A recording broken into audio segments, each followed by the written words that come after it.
Ini di ujung telepon kami telah terhubung dengan Rustika Herlambang yang merupakan Direktur Komunikasi Indonesia Indikator, di mana Rustika ini sebelumnya merupakan jurnalis media Indonesia yang sempat mewawancarai Maria Pauline Lumowa. Selamat pagi Mbak Rustika. Selamat pagi Pak. Mbak Tika sempat mewawancarai Maria Pauline Lumowa. Bisa diceritakan saat itu? Iya, jadi ini adalah sebuah cerita lama. Jadi 17 tahun yang lalu kalau nggak salah. Jadi pada saat itu Maria sudah menjadi buron Bank BNI gitu, dan keberadaannya sangat sulit dicari gitu. Ini kita bicara dalam konteks hukum 17 tahun yang lalu ya, 20 tahun yang lalu gitu. Nah, pada saat itu saya berhasil untuk bertemu dengan Maria, dan suasana wawancara pada saat itu berlangsung dengan lebih santai gitu, dan seolah-olah tidak terjadi apa-apa. Pertemuan itu dilakukan di Singapura, jadi saya ada seminggu di Singapura dan beberapa hari saya bertemu dengan Maria. Kami bertemu di satu jalan yang cukup besar, Scott Road waktu itu. Kemudian kita bicara di sebuah lounge gitu dalam suasana yang santai gitu. Dan pada saat wawancara itu terjadi, Maria bertemu dengan beberapa orang dari Indonesia yang mengenal dia, gitu. Tapi ya itulah situasi pada saat saya ketemu Maria pada saat itu, gitu. Begitu. Jadi suasananya sangat santai dan seolah-olah biasa aja. Padahal di Indonesia Maria adalah salah satu buron yang sangat dicari pada saat itu, gitu. Mbak Tika, kemudian saat wawancara ketika Maria Pauline Lumowa ini telah menjadi tersangka, apa yang digali saat itu? Sebenarnya waktu itu saya hanya menggali bagaimana dia bisa menjadi buron gitu ya, bagaimana kehidupan dia, kenapa sampai bisa terjadi seperti saat ini gitu. Jadi ke kasusnya dia tidak banyak bicara gitu, dia hanya bicara bahwa dia sudah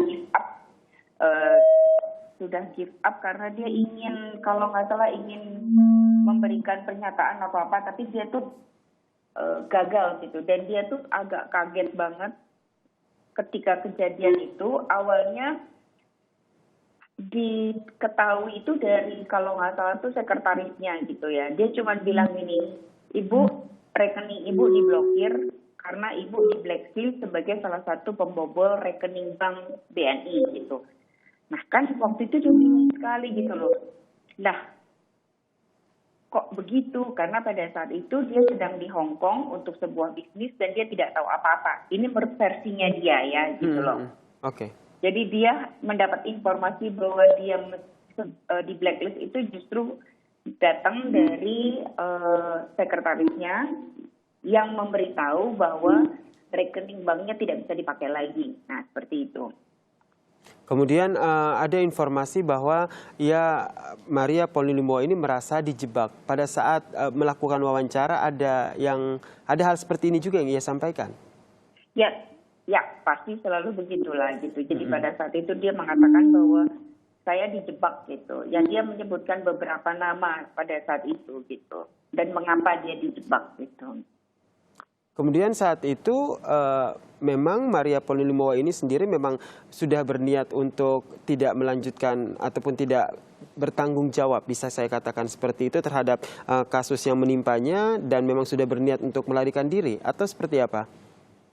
Pada saat itu saya ingat gitu, dia berusaha, ini menurut versinya Maria ya. Iya. Jadi pada saat itu Maria mengatakan bahwa dia sudah ingin mengklarifikasi semuanya gitu. Karena buat dia sangat berat gitu.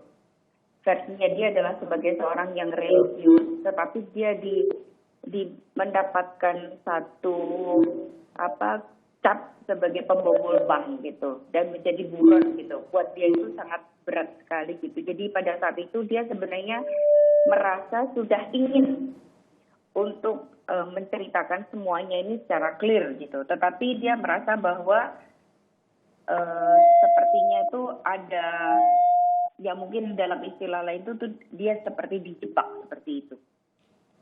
Oke, kemudian saat melakukan wawancara tersebut, Mbak Tika, adakah mungkin dari pihak kepolisian atau pihak yang berwenang yang saat itu memang tengah mengejar Maria Pauline Lumowa ini?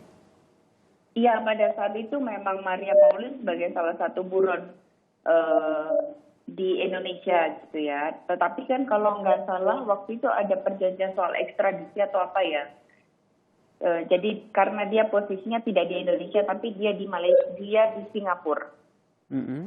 Jadi sangat dekat sekali dengan Jakarta sebenarnya gitu. Nah itulah yang waktu itu tulisan saya muncul di headline di media Indonesia cetak beberapa hari. Dan sebenarnya juga bisa dibaca gitu bahwa posisinya Maria itu ada di Singapura. Dia tinggalnya di hotel di dekat Coast Road misalnya seperti itu. Kemudian pada saat wawancara, Mbak Tika juga tadi menyampaikan bahwa ia sempat merasa dijebak. Kemudian tidak waktu melakukan wawancara, Maria Lumowa sendiri ini tidak ingin gitu kembali ke Indonesia untuk membuktikan bahwa ia ternyata dijebak gitu. Dia ternyata tidak bersalah. Ya, dia berusaha untuk seperti itu gitu. Jadi dia hanya bilang bahwa dia sebentar, ada satu istilah dia gitu ya yang mengatakan bahwa dia shock sekali karena dia merasa dijebak gitu, tapi saya sedang mencari istilah itu belum ketemu gitu. Baik. Kemudian Mbak Tika, itu hanya satu kali bertemu dengan Maria Lumowa atau setelah itu masih ada beberapa kali pertemuan ataupun sempat melakukan komunikasi kembali?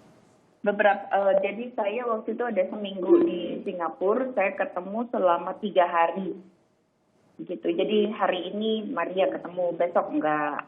Kemudian dia telepon lagi, yuk kita janjian lagi, ketemu lagi gitu. Nah terus sebenarnya Maria mengatakan gitu bahwa saya tuh punya niat baik untuk diperiksa gitu, tapi dia maunya diperiksa di Singapura dengan bantuan pengacara gitu. Tetapi niat baik itu ditolak gitu kata si Maria pada saat itu.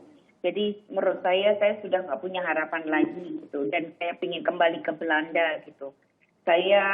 Aku udah no hope di sini gitu. Jadi aku udah nggak ada harapan. Gitu. Itu adalah kalimat pertama yang pada saat itu ketemu dengan saya gitu. Jadi dari awal dia sudah memframing dirinya gitu loh bahwa saya sudah berusaha baik-baik saja, berusaha untuk menyelesaikan kasus ini dengan baik-baik saja, tetapi belum ada tanggapan gitu. Itu versi Maria. Jadi kita harus bicara dalam konteks versi Maria pada saat itu gitu. Ya, betul. Berbicara dalam konteks versi Maria, kemudian kalau kita lihat kasus ini kan juga menjerat beberapa tersangka lainnya, ada 12 tersangka lainnya. Pada saat melakukan wawancara dengan Maria Lumowa ini, ia juga sempat menyebutkan pihak-pihak ataupun orang-orang yang diduga terlibat dalam kasus ini. Maria cukup berhati-hati sih gitu untuk bicara soal beberapa nama gitu. Jadi dia nggak banyak menyebutkan beberapa nama gitu, kecuali hanya nama Jeffrey Baso yang pernah menjadi suaminya gitu. Jeffrey Baso ya, yang akhirnya juga ditetapkan sebagai tersangka. Selain itu memang tidak disebutkan nama lain seperti dari pihak Bareskrim yang ikut membantu atau dari pihak Bank BNI sendiri yang juga ikut terlibat? Sama sekali. Maria cukup berhati-hati gitu pada saat itu. Mungkin karena dia tahu sedang berhadapan dengan seorang wartawan. Berarti pada saat itu 3 kali pertemuan dengan Maria. Dan Maria sadar betul bahwa Mbak Tika ini adalah wartawan yang pasti akan menggali sejumlah informasi dari Maria. Yang ingin benar-benar Maria sampaikan untuk dipublikasikan oleh Mbak Tika sebagai seorang jurnalis itu apa? Dia tidak banyak bercerita apa yang dia ingin sampaikan gitu. Dia hanya menceritakan konteks siapa Maria. Jadi lebih sangat personal gitu sih gitu. Jadi siapa dia, kehidupan pernikahannya dia dengan Jeffrey Baso dan kenapa dia sangat sakit hati misalnya seperti itu. Jadi sangat personal gitu dibandingkan dengan kasus itu sendiri. Dan pada saat itu yang disampaikan lebih sesuatu yang sangat personal gitu, karena soal anaknya yang bertanya gitu pada ibunya tentang kasus itu gitu. Jadi lebih ke sesuatu yang ke arah kasus itu Maria nggak banyak bicara gitu. Walaupun kita sudah berkali-kali dengan berbagai cara gitu. Jadi sangat hati-hati sekali gitu. Baik, terima kasih Mbak Rustika Herlambang selaku Direktur Komunikasi Indonesia Indikator, di mana Mbak Rustika ini pernah menjadi jurnalis media Indonesia dan sempat mewawancarai Maria di Singapura, saudara. Dan